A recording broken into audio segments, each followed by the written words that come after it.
Extroverts నలుగురిని కలవాలి, నలుగురిని ఇంప్రెస్ చేయాలి, ఆ ఎనర్జీ పాస్ చేయాలి, చాలా వైబ్‌లో ఉండాలి అని చెప్పి ఎక్స్‌ట్రోవర్ట్స్ మెంటాలిటీ ఉంటుంది. కానీ ఇంట్రోవర్ట్స్ ఏంటంటే ఛాన్స్ దొరికితే వాళ్ళతో వాళ్ళు టైమ్ స్పెండ్ చేస్తారు. మరి ఇంట్రోవర్ట్స్ నలుగురి గురించి ఆలోచించరా? ఇంట్రోవర్ట్స్ నలుగురి గురించి ఆలోచిస్తారండి. కానీ ఆ నలుగురు వీళ్ళని జడ్జ్ చేస్తున్నారా? వీళ్ళ గురించి నెగెటివ్‌గా ఆలోచిస్తున్నారా? వీళ్ళని తక్కువ చేసి చూస్తున్నారా?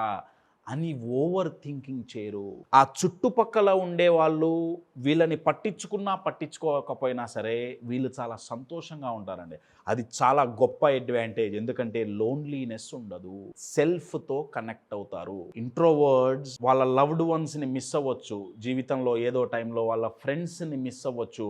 అయ్యో! పలానా వ్యక్తి నా లైఫ్‌లో ఉంటే బాగుండు అన్న ఆలోచన వాళ్ళకి రావచ్చు. వాళ్ళు ప్రపంచంలో ఎంతమందిని మిస్ అయినా, మిస్ అవ్వకపోయినా వాళ్ళని వాళ్ళు మాత్రం ఎప్పుడూ మిస్ అవ్వరు.